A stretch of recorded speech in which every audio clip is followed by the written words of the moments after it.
everyone. Omar Santana-Gomez here with you for another installment of Equity in Session. In this episode, we were joined recently by Representative April Berg of Washington's 44th Legislative District.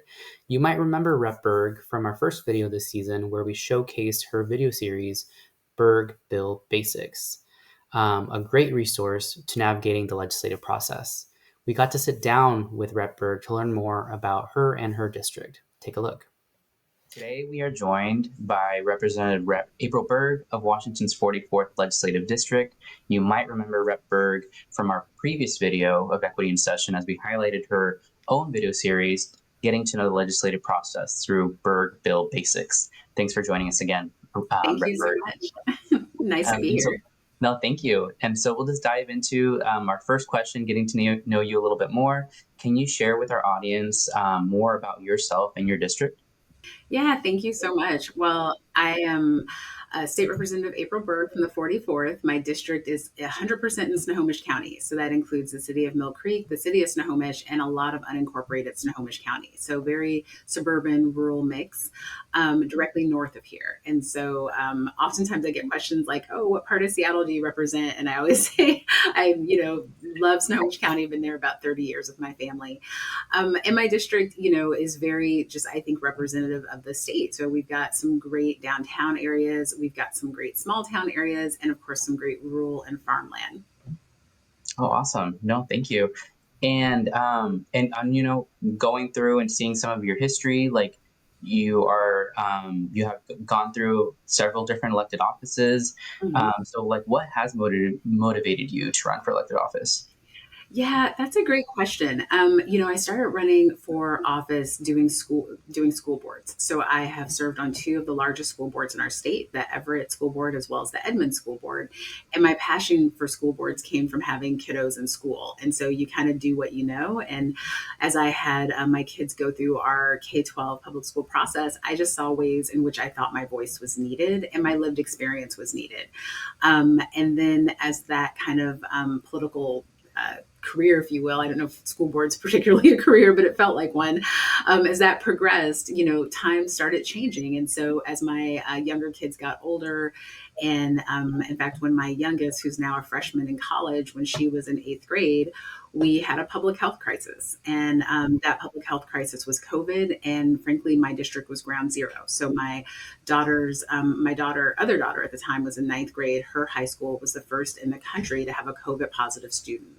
So I was really put at the front line of some really complicated public health, safety, educational, community decisions. And really, it showed me how big of a process it was in terms of community support, keeping people safe, and making policy decisions that went beyond the school board. So at that point, I decided during a global pandemic to run for office at the state level. Luckily, I was successful, but it's not the trajectory is not probably one that somebody would say is normal. So it's, never waste a good crisis. And frankly, I'm proud of the work we did during COVID, the care that we took for communities. And then, of course, I'm happy to be serving in this larger public policy role. Oh, perfect. Yeah. And I mean, it just seems like there's just so much going on at one point that you have to kind of just juggle a bunch of different things. What does that kind of needing to balance a lot of things at the same time? Like, how does that work in the sense of needing to prioritize and needing to figure out like, hey, I guess, how do you manage your time, I guess, when it comes to all these different things you have to work through? Yeah, I mean, so time management's a part of it. I think for any policymaker, you want to make sure that you're taking care of yourself as you take care of people, right? And so there's lots of old adages around that, but you can't fill someone else's cup unless your cup is full. Hurt people, right? So it goes both ways. And so you really want to be careful as a policymaker to make sure you're caring for yourself, because the one that I kind of lean on is that you can't advocate for people unless you're advocating for yourself, right? So for me, that looks like really focusing on sleep hygiene, making sure I get my steps in, making sure I talk to my family. I I did a podcast not too long ago, I guess maybe a year ago, and someone asked me about scheduling and just as a mom and as a policymaker. And I told them, I go back through my schedule at the end of the week with a highlighter, and I have different colors for things, right? And the color I use for my family time is super important, because if there's not a lot of that color, and right now it's purple, so if there's not a lot of purple in that book, that means I probably haven't prioritized my previous week, and I need to do better on the next week. So that's just a personal tip. But it is hard to balance and juggle and get everything done. Oh, perfect. I'm going to be using that for sure. And two, like, especially with this session, and like, I'm sure like every session, we always say just how busy they really are. Mhm. Rep Berg, you are the chair of the finance committee. Especially in these times right now, what does that role mean to you? Yeah, thank you for that question. I am chair of House Finance. This is my third session as chair. It's my fifth session in the legislature, but my third session as chair, and I take it really seriously. I'm a kitchen table politician. I came here from the metaphorical and literal kitchen table, right? Raising my family, focusing on community, and being a House Finance chair, I use that same perspective and lens. And I really feel like every dollar that we talk about as a policy committee on revenue is very important to people. I never say it's just this or it's just that, or I never deign myself to say what someone else can afford, even if that person makes way more than me, and certainly if they make way less than me. So I just, I like people to know how seriously we take finance and finance policy in our committee. We're in a time where we have some serious budgetary issues, and I take those seriously, as does my entire committee, both Republicans and Democrats. And being a Democrat, of course, I talk with that caucus more. During these times, we have to look at three things: cuts, strategic investments, and of course, revenue opportunities. And because our deficit is large, these are conversations that we're having daily and multiple times a day. What I can tell you is the commitment to working families and kitchen tables across the state to really focus on price sensitivity and making sure that we are taking care of community. Part of why we have such a big deficit, and I've talked to lots of groups, how do we get here? How do we get here? And there's lots of reasons, but a big part of it is because of our care for community, because of our caseloads, and because we have some amazing programs, world class programs that take care of people. Things like our working family tax credit, our Washington College Promise, and other social safety nets that are frankly entitlement programs in our state to make sure that people are cared for.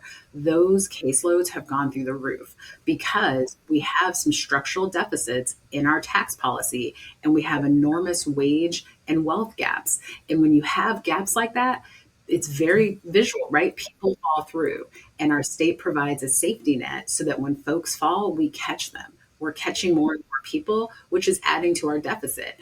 So as I talk to businesses that say, the state just has to tighten its belt, so on and so forth, they're right. We are going to make some probably historic and very painful cuts. But at the same time, we are never going to stop taking care of people. And I never want folks in our state or anywhere to feel hopeless. This is a challenging situation. It's going to take some serious leadership and some serious conversations about what we aren't able to afford any longer.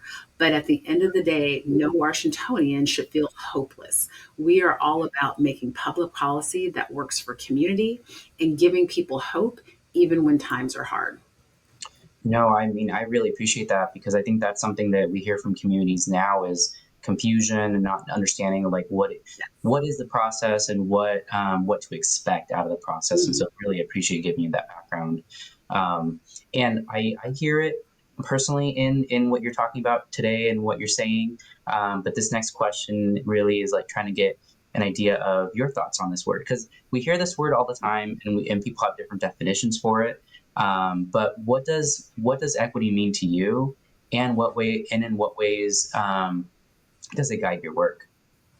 So I thank you for that question so much, because so I'm going to first start with what, like, just the definition, right? And I think as practitioners of equity, we've all seen that graphic with the stool, right, and the kiddo looking over the fence and how big the stool is. The whole goal is to look over the fence so that everybody gets there, and different people need different helps to get there, right?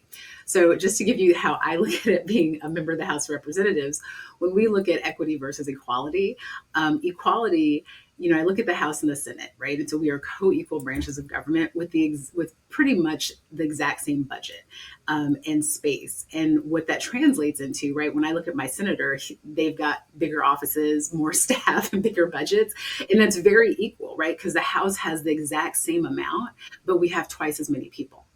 And so think about that, when you think about equity and equality, that's my real firsthand experience. People say that's not fair. The Senate has more. And I said, they actually don't have more. They have the same. We just have more people. So that's the difference between equity and equality. So that's very equal. Is it equitable? I'll leave that to bigger brains than me. So let's use that as a jumping point from a definition as a policymaker. So if people think we're not thinking about equity and equality, I will tell you, any House member and Senate member, there's everyday real world acknowledgement of the difference. So we've got that. So the other piece of it, how does it inform our work? So we really want all of our community care to be for all of our community. And so that means really focusing on equity and what folks don't have or what they need in areas that they don't have it. So right, it's around food security, education, healthcare, even things like transportation, things that you wouldn't really think, like, is there an equity conversation to be had? And my answer is most times yes, because inequities, it's not about necessarily race or gender. Sometimes it's about socioeconomic and access to resources. And that can span all races and genders. So when I look at equity in this space, I think about equity in relationship to tax policy, who gets taxed, how, and is it fair? And again, money is green, but the policies we've put in place that dictates who pays what, sometimes those are racially tinged, right? So one example would be our Covenant Home Ownership Act, which is very much built specifically because there was racist policy in our state where we allowed certain covenants that were sanctioned by the state. And we had a responsibility to do better in those areas to decrease the Black and Brown and the home ownership gap around the communities that were cut out of certain spaces because of covenants. And I kind of, I'm careful there saying that it's just for Black folks and just for certain communities, because there were a lot of communities that were impacted by racist covenants. And the Covenant Home Ownership Act in our state really looks to all of those. So as I look at equality and equity, I really use a lens that maybe is broader than most, but also understanding that that equity is impactful in so many different ways. No, I appreciate it, and that history it's so important to make sure that we do remember the history, and especially in our state, because I'll say, like, I think I remember I've seen really old deeds of homes, and they specifically outline you can't sell to certain populations, right? And so that exists and still exists in some of the language that we have. So I really appreciate you mentioning the importance and some of the history of our own state. And so, as we highlighted in our last episode, you made a series of videos to let folks know about how a bill goes through the legislature, goes through a legislative process. What spurred the creation of the videos, and why is it important for community members to get and stay involved in the legislative process? Yeah, well, I'll tell you, the video series, the idea came from so many people asking me, how does a bill become a law? And we all saw Schoolhouse Rock, and we kind of remember certain elements. But frankly, when you get really into it at the state level, especially, it's just different. It just is very different. And I say different in the sense of, yes, we're writing a law, we're passing it by both chambers, it gets signed by the governor, but there's a lot of other nuanced points, right? So that stakeholdering that happens beforehand, what happens after it comes to the House floor. So this is a great week to be talking about it. We're about to go into full-time floor action in both the House and the Senate. And so there's going to be a deadline where all the bills need to pass through the House or the Senate before they cross chambers. I will tell you, as an advocate and activist on the outside, that is such a confusing process, because you're just like, your bill passes one chamber and you're like, I did it. When am I going to the bill signing? And then all of a sudden you're told you have to cross chambers and do the whole thing over. It feels like the biggest want ever. And so my bill series was to kind of get ahead of that want. It's like, no, this is okay. This is what is supposed to happen. There is a process. So we filmed it in 7 parts so that you could click on the part that you're at, right? So maybe it's gone through the House, it's gone through the Senate. You were like, I am good to go. But all of a sudden it hits this reconciliation. You're like, wait, what? And if somebody so much as closes, does a parens or does a comma or just adds a word or cleans it up for technical, it has to be reconciled with the other chamber. So there was that piece.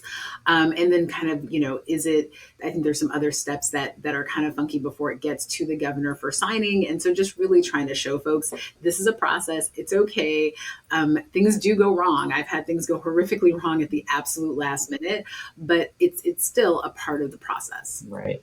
No, and it's even being in the process, being as a state agency, like finding myself learning things every day and realizing Hmm. some of the barriers that community has to go through because they're not in it every day. So Yeah. understanding the different things, and I mean, whether or not something has a fiscal impact and would really like change its potential trajectory, Hmm. and just thinking about our communities that don't speak the language, potentially Hmm. like just all these barriers that come into play. And so really have appreciated and just shared as much as I can the videos you have created, because I think it's super helpful for community to be able to see like, well, this is actually what our process looks like. Um, and I think the importance too is like how can communities get involved in the process too. Hmm. And Hmm. so really love also seeing testimony and seeing all the folks that get involved. And in some ways seeing myself kind of reflected in the communities that I represent being involved. Hmm. It's so great to see as well.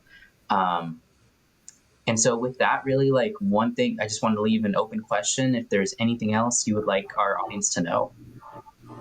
Yeah, I think one of the things, first off, to cue up my new series, Berg Budget Basics. And so we just filmed the first one of that because, why let a good alliteration go to waste? And so we'll be having those come out not quite as regularly, but the first one was talking about what the budget pays for. And I think that's really important because even in these tough budget times, we're still paying for amazing services and community.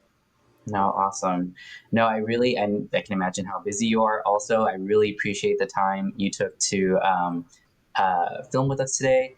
And one thing that I kind of want to leave on is as I was looking through some of your videos and some of your website content, one line that really stuck out to me that I really appreciate, and I've really heard throughout this conversation, is every person deserves to be heard and respected. And really like Yes. how can our communities be a part of the process. And so that line just stuck out to me, and so I just wanted to share that with you, just the importance of making sure that communities are heard. So thank you again for joining us today.